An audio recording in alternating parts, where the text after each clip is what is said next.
میں political science کا بھی اسٹوڈنٹس ہوں اور گلوبل پالیٹکس کا بھی اسٹوڈنٹ ہوں.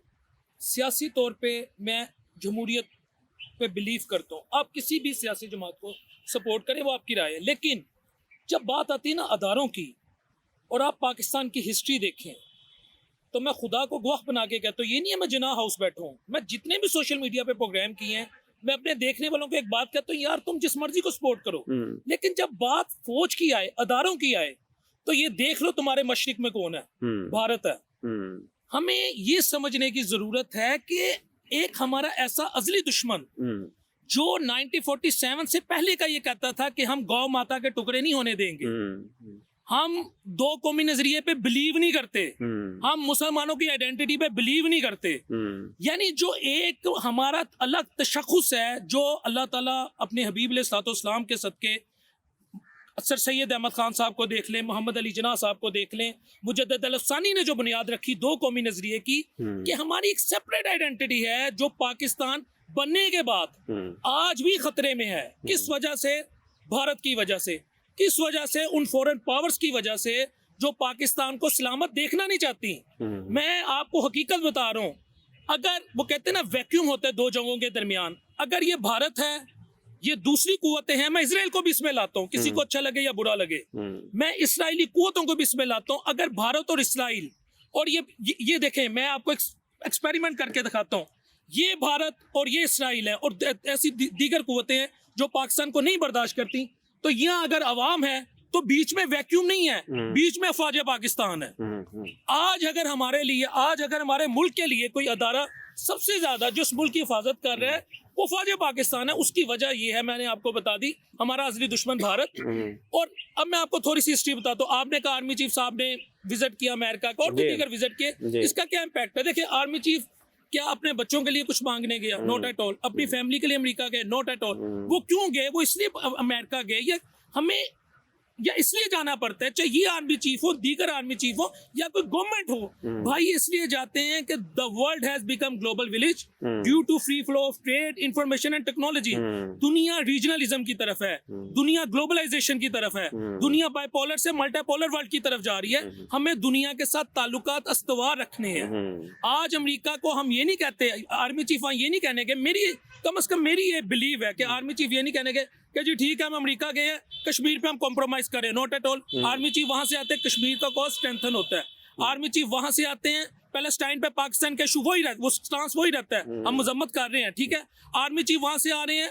آپ دیکھیں کہ اس وقت پاکستان کو جو ڈیفالٹ کرنے کی کوشش تھی، یا پاکستان کو اس وقت دیگر جو معاملات ہیں کہ چائنا کے ہم کیمپ میں جائیں، رشیا کے کیمپ میں جائیں، ہم امریکہ کے کیمپ میں جو، کیوں بھائی؟ کوئی ہماری پھوپھی کا بیٹا ہے؟ We have to make a balance relation with all the countries. اگر چائنا ایمرجنگ پاور ہے، ہم سی پیک میں اس کے ساتھ ہیں. امریکہ سپر پاور ہے، ہم اسی کے چھتری تلے. اس گلوبل اکنامک آرڈر کس نے دنیا کو دیا؟ امریکہ نے دیا. ہم کیسے یہ ہو سکتا ہے کہ جی ہم ملک کے یہ حالات ہوں، آرمی چیف کہے جی میں نے امریکہ نہیں جانا؟ یار خدا کو مانو، ویکسین تو ہم بنا نہیں سکے، ڈپینڈنسی ہے. یہ حقیقت ہے کہ ہمیں، اگر ہمارا آرمی چیف امریکہ جائے، اگر ہمارا آرمی چیف چائنا جائے، ہمارا آرمی چیف رشیا جائے، ہمارا آرمی چیف سعودی عربیہ جائے، یا ہمارا وزیر اعظم جائے، چاہے اس کا کسی بھی سیاسی جماعت سے تعلق ہو، خدا رسول دا واسطہ ہے کہنا چھڑ دو جی اوتھے جا کے جی او پتہ نہیں کی کرن جا رہے نے. بھائی یہ انٹر کنیکٹڈ ورلڈ ہے، اس ورلڈ میں آپ کو رہنا ہے. آپ اگر امریکہ سے نہیں بنائیں گے، آپ جو دنیا کا گلوبل اکنامک آرڈر ہے وہ امریکہ کا دیا ہوا ہے، آپ کیسے آگے چل سکیں گے؟ میں یہ نہیں کہتا وی آر کہ ہم beggar, no not at all, we are not beggars, but we are independent countries and every country has the right doctor Bilal, کیا ہم اس کے کیپیبل ہیں کہ ہم انٹرنیشنل ریلیشنز میں اپنے جلسوں میں کھڑے ہو کے ایسی بھی باتیں کریں، ایبسلیوٹلی ناٹ، میں نے یہ کہہ دیا، میں نے بڑا تیر مار لیا؟ نہیں، یہاں دو چیزیں ہیں. اگر آپ کہتے ہیں نا ایبسلیوٹلی نوٹ، آپ نے دیکھنا سٹانس کیا ہے. یہ میں بتا رہا ہوں، کوئی بھی کہے، نواز شریف کہے، پی ٹی آئی کا چیئرمین کہے، کوئی بھی کہے، اگر وہ کہہ رہے ہیں نا ایبسلیوٹ، اگر مثال کے طور پہ آپ کو کوئی فورن ملک کہتے ہیں ہم سے ڈکٹیشن لو، آپ کہتے ہیں ایبسلیوٹلی نوٹ، تو وہاں ہم اس کے ساتھ کھڑے ہیں، چاہے ہمارا آرمی چیف ہو، چاہے ہمارا کوئی پولیٹیکل لیڈر ہو. لیکن اگر وہ ایک بات ہے، ایک ملک آپ کو کہہ رہے ہیں کہ بھائی ہمارے ساتھ مل کے چلو، آپ اور ہم مل کے ہی دنیا کا نظام چلا سکتے ہیں، تو پھر اگر وہاں ایبسلیوٹلی کوئی نوٹ کرتا ہے تو وہ زیادتی ہے. لیکن یہ دیکھنا ایشو کیا ہے. اگر وہ جینوئن ایشو پہ ایبسلیوٹلی نوٹ کرے، میں بار بار کہہ رہا ہوں، کوئی بھی کہے، میں کسی کا نام نہیں لے رہا، تو اگر اس کا سٹانس ٹھیک ہے ہم اس کے ساتھ ہیں، اگر سٹانس غلط ہے پھر ہم اس کے ساتھ نہیں. لیکن یہاں میں اپنے دیکھنے والوں کو ایک بات سمجھانا چاہ رہا ہوں بھائی, یہ دنیا انٹر کنیکٹڈ ہے, آپ بیگرز نہیں ہیں. کوئی میں کہتا ہوں کوئی بدبخت ہوگا جو کہے گا آپ بیگرز ہیں. ہم ایک آزاد قوم ہے, ہم کمزور اس وقت ضرور ہیں, لیکن یہ میں آپ کو کلیئر کرنا چاہ رہا ہوں, آپ کو تمام ممالک کے ساتھ مل کے چلنا ہے. امریکہ جو ہے وہ سپر پاور ہے, چائنا جو ہے وہ ایمرجنگ پاور ہے. Belt and road initiative China دے رہا ہے, اس میں جو سی پیک ہے وہ جگلر وین ہے بیلٹ اینڈ روڈ انیشیٹو کی. دوسرا آپ یہ دیکھیں ایک نیا روڈ میپ آ رہا ہے, IMEC, India middle east Europe economic corridor, اس میں بھی پاکستان کی ضرورت پڑے گی. تو یہ کہنا چھوڑ دیں خدا کا واسطہ کہ نہیں جی نہیں, اسی امریکہ نو نہیں بلانا, اسی نہیں یورپ نو نہیں بلانا, اسی فلاں نو نہیں بلانا, ہمیں سب سے بلانا ہے لیکن برابری کی سطح پر. اور میرا خیال ہے آرمی چیف صاحب کا یہ سٹانس تھا. بالکل ٹھیک ہے. ڈاکٹر بلال صاحب ایک چھوٹا سا کمرشل بریک لیتے ہیں اور اس کے بعد پھر ڈاکٹر ارسلان اور جواد شمسی صاحب سے بھی اسی پہ بات کر رہے ہیں. آج ہم یہ پروگرام اپنا جناح ہاؤس لاہور سے کر رہے ہیں. ایک چھوٹا سا کمرشل بریک.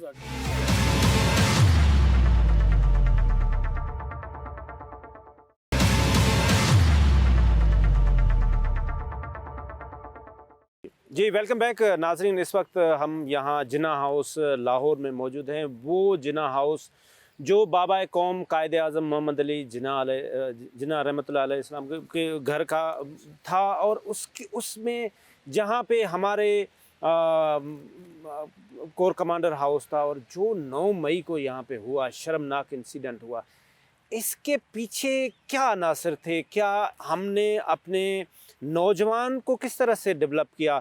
کہتے ہیں نا کہ development means the development of human mind. یہ کیسا ہیومن مائنڈ ہم نے ڈیولپ کیا؟ یہ کیسا لیڈر تھا جن کے یہ بچے آئے, اور میں تو ان کو ٹیررسٹ کہتا ہوں جو آ کے ایسی ایکٹیویٹی کریں. ڈاکٹر ارسلان صاحب, یہ جو نوجوان آئے جنہوں نے یہ سارا 9 مئی کو انسیڈنٹ ہوا, جو آپ نے انٹرنیشنل نیوز بھی دیکھے, آپ سمجھتے ہیں کہ یہ نوجوان ہمارا کسی بندے نے اتنا مس گائیڈ کر دیا کہ اتنی ہائٹ پہ جا کے ایکشن کریں گے؟ بہت شکریہ حسین تیپو صاحب, آپ نے اپنے پروگرام کے اندر شرکت کے لیے موقع فراہم کیا. حسین صاحب, جناح ہاؤس میں اس وقت ہم موجود ہیں. یہ ایک دن کی کہانی نہیں ہے. یہ میں سمجھتا ہوں کہ اس میں برین واش کرنے میں, ذہن سازی کرنے میں کئی سال لگے, اور ریاست ہی کا پیسہ اس میں میرے نقطہ نظر میں استعمال ہوا, اور پھر نہ صرف ذہن سازی ہوئی, اور اس ذہن سازی کے نتیجے میں ایک ایسی کلٹ تیار ہو گئی ہے جس کو سب سے پہلے تو ماضی کے اندر ایسے خواب دکھائے گئے تھے جو شاید حقیقت میں ایگزیکیوٹ نہیں ہو سکتے تھے. ان کی ایگزیکیوشن جو ہے وہ پاکستان میں جب نہیں ہو سکی, ان کو اقتدار بھی ملا, 3.5 سال کا اقتدار تھا, اور وہ اس کی ایگزیکیوشن بھی نہ ہو سکی, تو پھر وہ جو نوجوان نسل تھی, اس نوجوان نسل چونکہ وہ ایک کلٹ تیار ہو چکی تھی, آنکھیں بند تھی, دماغ ماؤ تھا, جو لیڈر کہہ رہا ہے اسی کو حق اور سچ سمجھ کے تسلیم کیا جا رہا ہے. تو پھر اس کے نتیجے میں یہ 9 مئی کا واقعہ ہوا تھا, اور یہ 9 مئی کا واقعہ جب ہوا تو اس کا امپیکٹ کیا آیا, نیشنلی اس کا امپیکٹ کیا آیا, انٹرنیشنلی اس کا امپیکٹ کیا آیا. آپ انڈین میڈیا اٹھا کے دیکھیں تو انڈین میڈیا کے اندر اس دن ایسے محسوس ہو رہا تھا جیسے شادیانے بج رہے ہیں, جیسے وہاں پر کوئی دیوالی کا فنکشن ہو رہا ہے, اور وہ پاکستان کی افواج کے گھروں کو, کور کمانڈر ہاؤسز کو, وردیوں کو لٹکتے ہوئے دیکھ کر, گاڑیوں کو جلتا ہوا دیکھ کر, شہداء کی بے حرمتی ہوتے دیکھ کر, ان سے جڑی منسوخ چیزوں کی بے حرمتی ہوتے دیکھ کر وہ خوشی کے شادیانے بجا رہے تھے, اور وہ یہ کہتے ہوئے بار بار کھل کر سامنے آ رہے تھے, اور وہ کہتے ہوئے بالکل انہیں کوئی شرم محسوس نہیں ہو رہی تھی کہ آج تو پاکستان کے اندر پاکستانی فوج کے خلاف ہی بغاوت ہو گئی ہے, اور پاکستانی فوج کے خلاف بغاوت ہونے میں کردار اب کس نے ادا کیا؟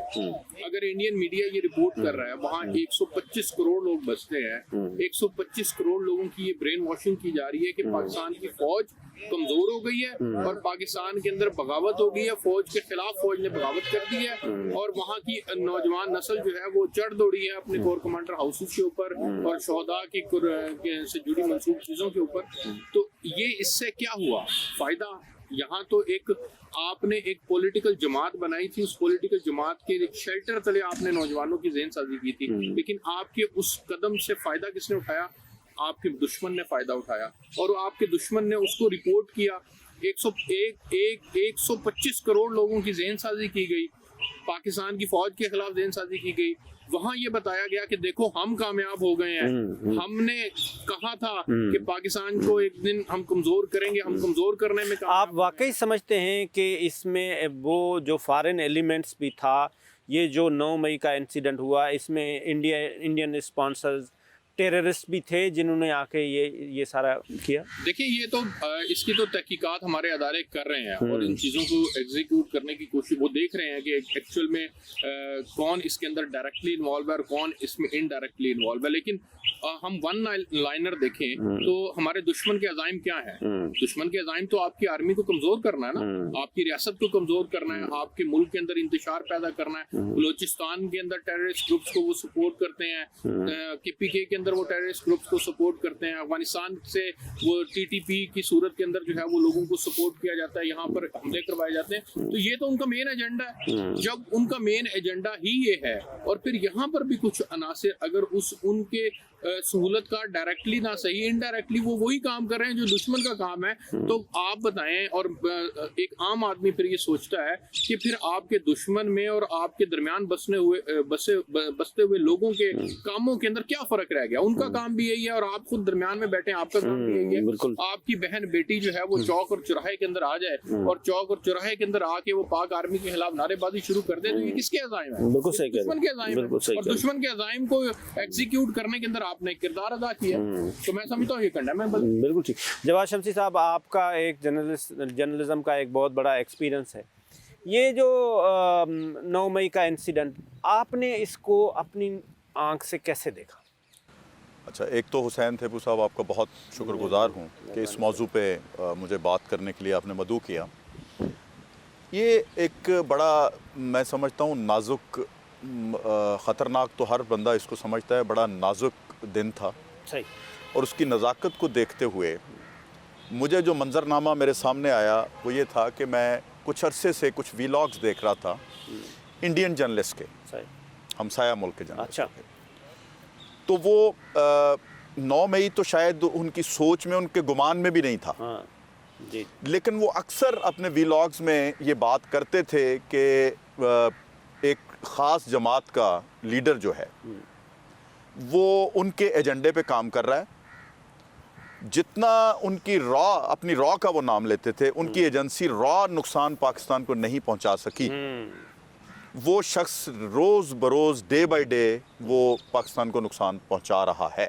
یعنی دوسرے لفظوں میں وہ سب ان کا ماننا یہ تھا کہ وہ پاکستان کے وہ کام کر رہا ہے اس کے لیے جو ہم کرنا چاہتے ہیں، یعنی پاکستان کی تباہی، راہ کا ہی کام کر رہا ہے، راہ کا کام کر رہا ہے. یعنی پاکستان کی تباہی، پاکستان میں انتشار، قومی یکجہتی کو ختم کرنا، پاکستان میں استقامت جو تھی وہ اس کو جو ہے وہ ختم کرنا، پاکستان میں جو بھائی چارہ تھا اس کو ختم کرنا، پاکستان میں جو سیاسی اور جمہوری جو رواداری تھی اس کو ختم کرنا. یہ جیسے نا انہوں نے ایک نا کچھ ایجنڈا بنایا ہوا تھا، اسی پہ کار فرما تھے. اور وہ آہستہ آہستہ آپ دیکھیں کہ افسوس کے ساتھ کہنا پڑ رہا ہے، بڑے افسوس کے ساتھ کہنا پڑ رہا ہے. میں یہ کہنا تو نہیں چاہتا تھا، لیکن اب چونکہ گفتگو شروع ہو چکی تو ڈاکٹر صاحب نے بھی، دیگر اپنا شرکاء نے بھی اس پہ بات کی ہے. جب ایک شخص کو علم ہو جائے کہ میں قانون کی دسترس سے بھی بالا ہوں، مجھے پاکستان اور آئین کا قانون جو ہے وہ صادق اور امین قرار دے چکا ہے، میرے تمام جو جرائم ہیں وہ قابل معافی ہیں، میرے جو تمام جرائم ہیں ان کے اوپر پردہ ڈالنے کے لیے ادارے بیٹھے ہوئے ہیں، میرے جو تمام جرائم ہیں وہ جناب وہ قابل دسترس نہیں ہیں. اور یہ جو آپ نوجوانوں کی بات کر رہے ہیں نا، نوجوان تو ایک چنگاری ہے، وہ یعنی دوسرے لفظوں میں آپ یہ کہہ لیں کہ اس کو صرف سلگانے کی ضرورت ہے تو وہ آگ بن جائے گی. اب ایک محلے میں بدماش کیسے پیدا ہوتا ہے، یہ ذرا آپ نے لاہوری کلچر میں، کیونکہ آپ لاہور میں پروگرام کر رہے ہیں، وہ شاید کوئی 20 بندے اپنے بٹھا کے وہ 20ویں شخص کو اٹھا کے اگر 2 تھپڑ رسید کر دے، کوئی دیہڑی دے کے، تو وہ 19 جو ہے نا وہ اس کا پرچار کرتے ہیں جا کے کہ یہ بہت بڑا بدماش ہے اور یہ قانون کی دسترس سے باہر ہے.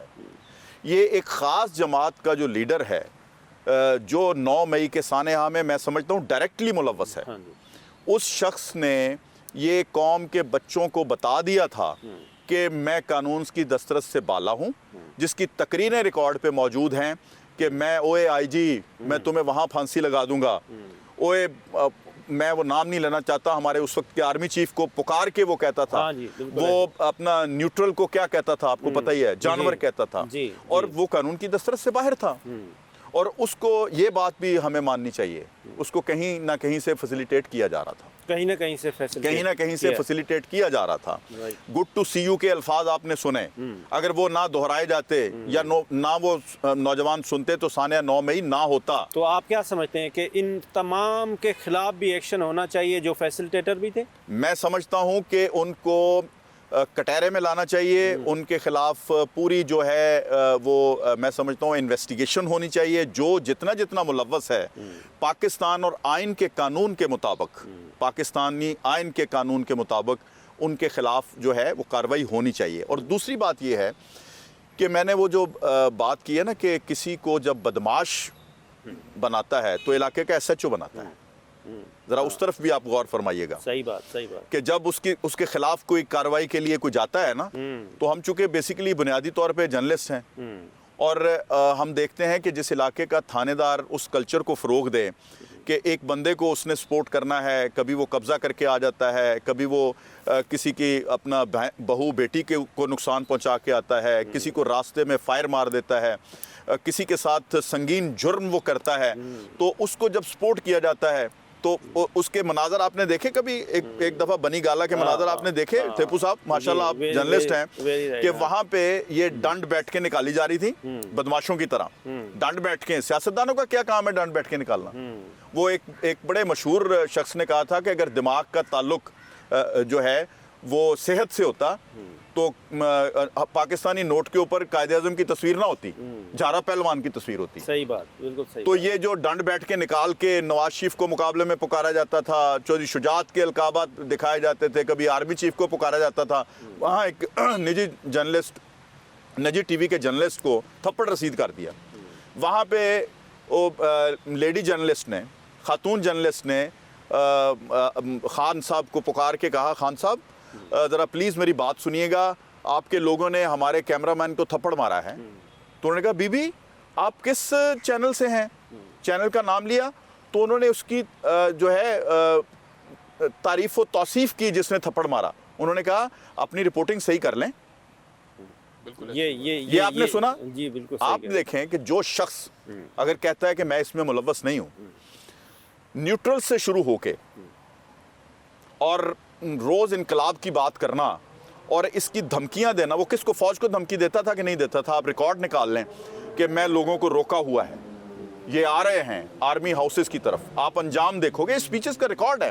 تو پھر آپ کیسے کسی صرف نوجوانوں پہ ڈال سکتے ہیں یا قوم پہ ڈال سکتے ہیں؟ یہ آبیاری ہو رہی تھی، باقاعدہ طور پہ اس کو ترویج دی جا رہی تھی، اس کو بڑھاوا دیا جا رہا تھا، اور آج ہم یہاں ایک نوحہ خوانی کر رہے ہیں، یہاں اس بات کا ہم ماتم منا رہے ہیں کہ آج ہمارے اوپر یہ دن دیکھنا پڑ گیا ہے کہ جو پیچھے کور کمانڈر ہاؤس ہے، جناح ہاؤس ہے، اس کی تکریم کو جس طرح سے نقصان پہنچایا گیا۔ علی صاحب یہ ساری باتیں آپ نے سنی، ہونا کیا چاہیے ابھی؟ دیکھیں ابھی ہمارا جو نوجوان ہے، ہمارا یوتھ موٹیویشنل یوتھ ہے، ہمارے پاس 65% اس پاپولیشن کا ہمارے پاس ایک زبردست قسم کا سورس ہے کہ ہم اس سے اکانومی ریونیو جنریٹ کر سکیں۔ آپ ڈیولپنگ کنٹریز میں دیکھیں، خاص طور پہ اسکینڈلس کنٹریز میں دیکھیں، وہاں پہ ان کا سورس آف انکم ہی ان کا یوتھ ہے، وہ یوتھ کے اوپر انویسٹ کرتے ہیں۔ اور جس طرح سے شمسی صاحب سینئر جرنلسٹ انہوں نے بتایا کہ جس طرح سے اس نے یوتھ پہ انویسٹ کیا، اسی طرح سے یوتھ نے یہاں پہ ریئیکٹ کیا۔ ابھی کرنا کیا چاہیے؟ سر ہمیں اچھی تربیت کی ضرورت ہے، ہمیں یوتھ کی اچھی گرومنگ کرنی چاہیے، ان کی تربیت کرنی چاہیے، ان کی ایجوکیشن پہ اسپیشل توجہ دینی چاہیے، اور یہ ماں باپ کی ذمہ داری ہے کہ اپنے بچوں کو اچھا مستقبل کے لیے تعلیم دلوائی جائے، اچھی تعلیم، ان میں پیشنس پیدا کریں۔ دیکھیں سب سے بڑے ٹیچرز ماں باپ خود ہوتے ہیں۔ میں سمجھتا ہوں کہ یہ سارا ماں باپ کا قصور ہے، یہ ماں باپ کی ادب جو توجہ نہیں دیتے اپنی اولاد پہ، ان کو توجہ دینی چاہیے. ان کو چاہیے کہ اپنی اولاد کے لیے ٹائم نکالیں، ان کو دیکھیں وہ کن کاموں میں انوالو ہیں، وہ کس جگہ پہ جا رہے ہیں، کہیں وہ بے راروی کا شکار تو نہیں ہو رہے ہیں. آپ دیکھیں نا علی بھائی، بات یہ نا کہ یہ افواج پاکستان کے لیے ہمارے نوجوان کی جو محبت ہوتی تھی، وہ اپنی جان نچھاور کرتا تھا، وہ چاہے 65 ہو 71 ہو، وہ اتنا پیار. لیکن ایک بندہ اگر مطلب وہ اپنے سپورٹر کو ایک میسیج ہی یہ دے رہا ہے کہ یہ میرے خلاف ہے، اس کو ہم نے یوں کرنا ہے، اس کو، تو نوجوان کو تو ایک ہی بندے نے. دیکھیں نوجوان جو ہیں وہ کیونکہ ان کے پاس کوئی پازیٹیو راستہ ہی نہیں ہوگا تو وہ ادھر ادھر کی سنیں گے نا. ان کے پاس جب ان کو کام پہ لگایا جائے، افواج پاکستان جو ہے وہ اس ملک کی بیک بون ہے. جی ہاں، وہ بالکل. ہمارے سرحدوں کے محافظ ہیں. آج ہم سکون سے جو بیٹھتے ہیں وہ پاک افواج کی وجہ سے بیٹھتے ہیں. ہم سکون سے جو گھر میں سوتے ہیں وہ پاک افواج کی وجہ سے سوتے ہیں. اور میرا خیال ہے کہ اگر پاک فوج نہ ہوتی تو یہ، اگر آج نہ ہوتی تو ہم یہ ملک کب کا کھو بیٹھتے. بالکل صحیح بات ہے. جس طرح سے علی بھائی نے کہا کہ آج ہم اگر سکون سے بیٹھے ہوئے ہیں، ہماری جو حالت ہے وہ سیریا جیسی نہیں ہے. ہماری جو حالت ہے وہ اس وقت خدا نہ خواستہ جس طرح سے فلسطین میں ظلم ہو رہا ہے اسرائیل کی طرف سے، وہ بھی ایک گنڈا ہے. اور ہمارے جو برابر والے پڑوسی ملک ہے وہاں پہ بھی ایک دہشت گرد ہے جس کا نام نریندر مودی ہے. اور یہ افواج پاکستان ہی ہے جس کی وجہ سے اتنا بڑا وہ گنڈا سوچ بھی نہیں سکتا اس بات کو کہ یہ پاکستان کی طرف میلی آنکھ کر کے بھی دیکھے. خدا نہ خواستہ فوج کی وجہ سے ہے. بالکل، ہمیں اپنی فوج کے ساتھ یہ خدا نہ خواستہ یہ اگر ہماری فوج کمزور ہوئی تو ہمارا حال بھی اس وقت ہمارے بھائیوں جیسا ہوگا جو ہمارے بھائی ہیں فلسطین میں ہیں، جو اس وقت عذاب سے گزر رہے ہیں. تو جوانوں کو، ہمارے پاکستانیوں کو یہ کہ اس فوج کی قدر کریں، اس ادارے کی قدر کریں، خاص طور پہ ایسے گھروں کی جس گھروں میں قائد اعظم کی رہائش ہے، اس کے بعد یہاں پہ کور کمانڈر ہاؤس ہے. اگر ایسے ہوں گے، ایک چھوٹا سا کمرشل بریک لیتے ہیں اور اس بریک کے بعد بات کرتے ہیں کہ اس کے بعد ہونا کیا چاہیے. ہمارے نوجوان نسل کو ہم کس طرح سے یوٹیلائز کریں، کس طرح سے موٹیویٹ کریں، کس طرح سے اس کو سیدھے راستے پہ لائیں. چھوٹا سا کمرشل بریک.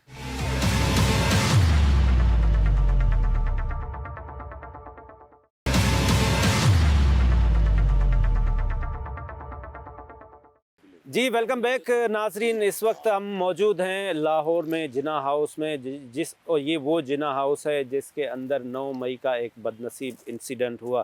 ڈاکٹر بلال شفیع صاحب، نوجوان نسل، آپ بھی ایک یوتھ ہیں، آپ ایک ڈائنامک ٹیلنٹڈ ینگ یوتھ ہیں، آپ موٹیویٹ بھی کرتے رہتے ہیں اپنے سوشل میڈیا کے تھرو بھی، آپ ایز اے لیڈنگ اینکر بھی ہیں. کیا دیں گے نوجوان کو میسیج؟ نوجوانوں کو میسیج دینے سے پہلے میں صرف تھوڑی سی وہ اپنی ایک آئیڈیاز دینا چاہوں گا. دیکھیں، اس وقت یہ بات درست ہے کہ 9 مئی کے واقعے کی کوئی بھی محب وطن پاکستانی مذمت کے بغیر نہیں رہ سکتا. اس کو تو کوئی، میرا خیال ہے کوئی جاہل سے بھی کوئی بدتر قسم ہوگی وہ شاید اسے سپورٹ کرے. لیکن یہاں میں کچھ چیزیں نا آپ کے سامنے لانا چاہتا ہوں جو پازیٹیو ہیں. آج بھی جب میں ایک عام پاکستانی کے پاس، ایک یوتھ کے پاس کھڑا ہوتا ہوں، کسی نوجوان کے پاس، چاہے وہ ریری بان ہے، چاہے وہ اسٹوڈنٹ ہے، جب میں اس سے غزہ کی صورتحال دکھاتا ہوں نا، یا جب ہم غزہ کو ڈسکس کرتے ہیں تو بے ساختہ ہمارے منہ سے نکلتے وہ یونائٹڈ نیشن فیل ہو گئی، وہ OIC فیل ہو گئی، وہ عرب لیگ فیل ہو گئی. یار کنے ادارے کچھ کیوں نہیں کر رہے پہ؟ میں پنجابی چیتا ہوں، یہ ادارے کیوں نہیں کچھ کر رہے؟ تو پھر ہر کوئی کہتا ہے بھائی جدی لاٹھی ہو دی بینس، یعنی مائٹ از رائٹ. تو پھر ہم الٹیمیٹلی کہنے پہ مجبور ہو جاتے ہیں. یہ اللہ تعالیٰ نے جب کچھ منہ سے بے ساختہ نکالنا ہو کہ بھائی ہمارے پاس آرمی ہے، ہمارے پاس اٹامک پاور ہے، ورنہ بھارت ہمیں جینے نہ دے. یہ جو آپ نے بات کی سر، بات پھر وہی ہے کہ ہماری یوتھ، اس کا ایک نظریہ ہو سکتا ہے سیاسی، اگر وہ ایک خاص سیاسی جماعت کے ساتھ اٹیچ ہے یا اس کو پسند کرتی ہے، لیکن میں نہیں کہتا وہ نہیں کرتی ہے. میں ہمیشہ سے کہتا ہوں اگر کوئی PTI کو بھی پسند کرتا ہے یہ اس کا رائٹ ہے. لیکن میں یہ کہتا ہوں PTI کو پسند کرنے کے ساتھ ساتھ فوج کا، جب فوج کی بات آئے، there is no PTI, there is no PMLN, there is no JUIFA. میں اس فوجی کی بات کر رہا ہوں جو بارڈر پہ کھڑا ہے. یہ بس میری یوز سمجھ لیں یار. آپ جس میرا ایک سیاسی نظریہ ہے, میں ہو سکتا ہے کسی ایسی سیاسی جماعت کو سپورٹ کرتا ہوں جسے یہ بھائی نہ کرتے ہو, جسے شمسی صاحب نہ کرتے ہو, لیکن جب فوج کی بات آتی ہے میں کہتا ہوں فوج کم فرسٹ. ایک بات. دوسری بات, ہونا کیا چاہیے, ہونا یہ چاہیے خاندانی سیاست کا خاتمہ ہونا چاہیے. پہلی بات, اگر آپ نے اس ملک کو آگے لے کے جانا ہے, ہونا یہ چاہیے کہ میرا بچہ بھی وزیر اعظم بننے کا وہ قابل ہو. ٹیبو صاحب وزیر اعظم بن سکے, آپ بن سکے, یہ بن سکے, یہ بن سکے, ان کے بچے, میرے کیمرہ مین کا بچہ. یہ نہیں ہے کہ میں چند خاندانوں کی غلامی کروں, یہ نہیں ہے کہ چند خاندانوں کے لیے میں کہوں جی یہی ہمارا سیاسی نظریہ ہے, انہی کے لیے ہم نے جینا ہے, انہی کے لیے ہم نے مرنا ہے. Not at all. اگر آپ نے اس ملک کو آگے لے کے جانا ہے, ڈائنسٹک پالیٹکس کا خاتمہ کرے سر, یہ میری ریکویسٹ. بالکل ٹھیک. نوجوان کو آگے آنے کا موقع ملے. الیکشن کمپین یہ نہیں ہے کہ کھرب پتی آدمی کر سکے. اداروں میں ایک پکا رولز اینڈ ریگولیشن آ جائے کہ 10 لاکھ سے زیادہ الیکشن کمپین میں نہ سر ہو. نوجوان آگے ہیں. آپ جب نوجوان کو پتہ لگے گا یار میں MP بن سکتا ہوں, میں MNA بن سکتا ہوں, میں کسی خاندان کی کیوں ہر وقت وہ غلامی کروں, میں کیوں کسی بھی شخص کے کسی کلٹ کے پیچھے کو چلوں. خدا کی قسم کھا کے کہتا ہوں تیبو بھائی, جی سر, اس آپ کو اپنائیت ملے گی, آپ کو ریاست ماں جیسی لگے گی. لیکن جب مجھے لگے گا یار اوب دادا اودا پتر تے میرا پتر یار ساری عمر نعرے مارے تے سر پھر کام اسی طرح رہے. بالکل ٹھیک, بالکل ٹھیک. میری بات ہے. دوسرا, سوشل میڈیا پہ رولز اینڈ ریگولیشن ہو, گالم گلوچ کا کلچر چاہے کوئی بھی سیاسی جماعت ہو اس کو دینے کا میں سمجھتا ہوں وہ حق بالکل بالکل ٹھیک. یہ ہمیں ذمہ داری لینی. ڈاکٹر محمد ارسلان فاروق صاحب, یہ جو انسیڈنٹ ہوا, یہ جو اس میں ہم نے اندر پروگرام بھی جب ریکارڈ کیا, جو وال آف شیم بھی بنا ہوا ہے, ان کے خلاف کیا ایکشن ہونا چاہیے اور کیسا ایکشن ہونا چاہیے اور کیسا ایگزامپل ہونا چاہیے کہ کل کوئی سوچ بھی نہ سکے؟ دیکھیں, ایکشن تو ہونا چاہیے اور پاکستان کے آئین اور قانون کے مطابق ہونا چاہیے. قانون اس میں بڑا واضح ہے, لیکن جب ہمارا عدالتی نظام ایکشن کرنے والوں کو کام کرنے سے روک دیتا ہے, مثال کے طور پہ فوجی عدالتوں کو کام کرنے سے روک دیا گیا. فوجی عدالتوں کا پرپز کیا ہے؟ فوجی عدالتوں کا پرپز یہ نہیں ہے کہ 40 سال تک مقدمے لٹکے رہیں اور کبھی پروسیکیوشن نہیں ہے, کبھی گواہ نہیں ہے, کبھی فلانا مسئلہ ہے, کبھی فلانا مسئلہ ہے, اور آپ انصاف کے لیے جو منتظر ہیں وہ لوگ 40 سال تک انصاف لینے کے لیے در بدر کے دھکے کھائیں, ٹھکریں کھائیں اور ان کو انصاف نہ ملے. فوجی عدالتیں تو سپیڈی ٹرائل کرتی ہیں. آپ مثال کے طور پہ آپ اپنی عدالتوں کا انڈیکس اٹھا کے دیکھ لیں تو آپ 100+ میں فال کرتے ہیں, آپ ٹاپ 10 میں فال نہیں کرتے, آپ انصاف فراہم کرنے کے اندر آپ تیزی نہیں دکھاتے, آپ کا جو عدالتی نظام ہے وہ انتہائی بوسیدہ نظام ہے, اور بدقسمتی سے جو عدالتی نظام کے اندر بیٹھے ہوئے لوگ ہیں وہ بھی ماضی کے اندر کسی نہ کسی کے پریشر میں آگے فیصلے کرتے رہے ہیں. تو میں یہ سمجھتا ہوں کہ ایسے لوگوں کو, جن لوگوں نے اس طرح کی کاروائیاں کی تھی, ان لوگوں کو سپیڈی ٹرائل کے ذریعے سے ان کے خلاف جو بھی پاکستان کا آئین اور قانون سزا تجویز کرتا ہے وہ سزا ان کو ملنی چاہیے. باقی رہ گئی بات کہ اس نوجوان نسل نے جو اس سٹیج تک پہنچی ہے اس کا جو پیچھے ماسٹر مائنڈ ہے, اس ماسٹر مائنڈ کو اور جو انہوں نے گیپ کریٹ کرنے کی کوشش کی ہے پاکستان کی عوام اور پاکستان کی فوج کے درمیان, یہ جو گیپ کریٹ کرنے کی کوشش کی گئی ہے, اس گیپ کو کاؤنٹر نیریٹو کے ذریعے سے فل کرنے کی ضرورت ہے. اگر آپ کاؤنٹر نیریٹو نہیں دیں گے, اگر آپ اس پورشن کو فل نہیں کریں گے, تو میرا خیال ہے کہ یہ جو کلٹ ہے, اس کلٹ نے, چونکہ اس کلٹ کے اندر ایک کثیر تعداد نوجوانوں کی ہے, اور نوجوان نسل جو ہے وہ ظاہر ہے وقت کے ساتھ ساتھ سیکھتی ہے, وہ وقت کے ساتھ ساتھ. یہاں پر میں ایک مثال دیتا ہوں آپ کو. یہاں اسی جناح ہاؤس کے اندر ایک پولیٹیکل ورکر تھے حسان نیازی صاحب, انہوں نے کور کمانڈر کی وردی کو جو ہے وہ یہاں پر لٹکایا تھا.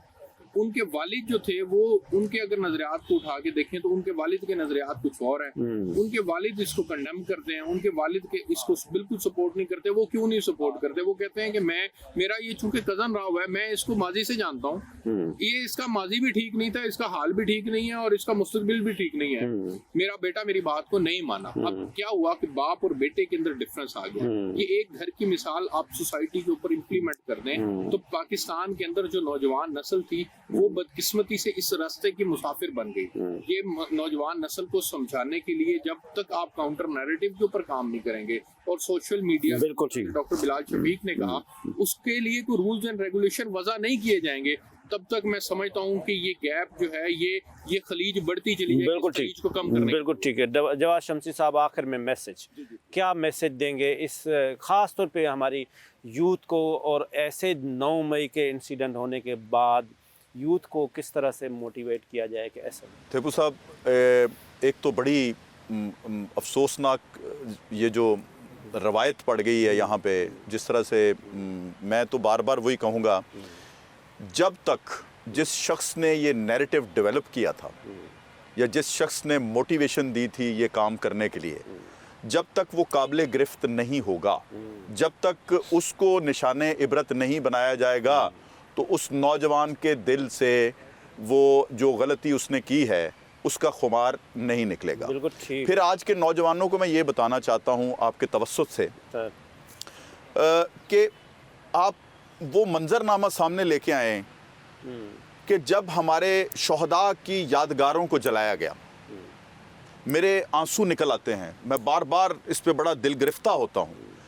تو اس شہید کے بچے جو کہ فخر سے گلی میں نکلتا تھا کہ میرے باپ نے اس وطن عزیز کے لیے شہادت کی ہے، اور لوگ مجھے میرے باپ کی اس شہادت کی وجہ سے میری رسپیکٹ اور عزت جو ہے وہ کرتے ہیں، اور جب انہوں نے اپنے باپ کے وہاں لگے ہوئے یادگار کی جو انہوں نے اس کو نقصان پہنچایا، جس طرح سے اس کی تذلیل کی، تو خدا را آپ اپنے دلوں میں جھانکیے، آپ اپنے جو ہے دماغ سے سوچئے کہ یہ وہ لیڈر ہے جس نے آپ کو اس نہج تک لے آیا ہے کہ آپ اپنے بزرگوں کے گریبانوں میں ہاتھ ڈالیں، اور اس نہج پہ لے آیا ہے کہ اپنے تحفظ کرنے والوں کو جو ہے وہ اس طرح نشانہ بنائے، اور ان دشمنوں کو آپ خوش کریں کہ جن سے ہم نے یہ جو وطن عزیز ہے کلمے کے نام پہ لیا، کہ پاکستان کا مطلب کیا؟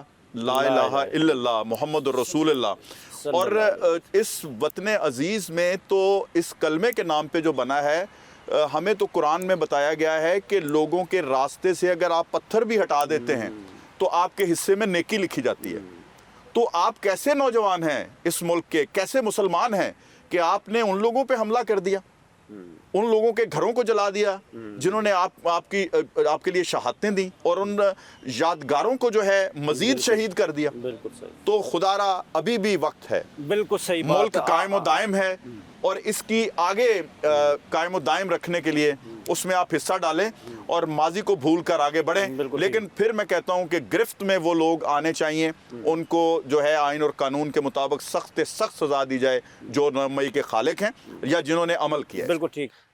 اس کے ساتھ آج کا پروگرام ختم ہوا۔ علی انوار صاحب آپ کا بہت بہت شکریہ، ڈاکٹر بلال شفیق صاحب آپ کا بہت بہت شکریہ، ڈاکٹر السان فاروق صاحب آپ کا بہت بہت شکریہ، جواد شمسی صاحب آپ کا بہت بہت شکریہ۔ اور اس میسج کے ساتھ کہ اگر پاکستان ہے تو ہم ہیں، اگر یہ پاکستان کا ادارہ جو پاک آرمی ہے اس کی سلامتی کے لیے ہم سب کو، جس طرح سے ہم نے دیکھا 65 میں 71 میں باقی جتنی بھی جنگیں، تو سارے پاکستانی ایک سپاہی کا رول پیش کرتے تھے۔ میں نے اپنے پروگرام میں بھی کہا کہ اگر یہ پاک افواج نہیں ہوتے تو آج خدا نخواستہ ہماری حالت جو ہے وہ سیریا جیسی ہوتی ہے۔ اللہ نہ کرے، اللہ نہ کرے جس طرح سے یہ فلسطین میں سب کچھ اور میں سمجھتا ہوں انڈیا آج اگر دیکھا جائے تو اس میں کوئی شک نہیں ہے کہ اس نے بہت ترقی کی ہے، اپنے ٹیکنالوجی میں بہت ترقی کی ہے، لیکن وہ صرف اور صرف ایک چیز سے ڈرتا ہے، وہ پاک افواج ہے، اور اس کے نام سے ڈرتا ہے۔ وہ کبھی سوچ بھی نہیں سکتا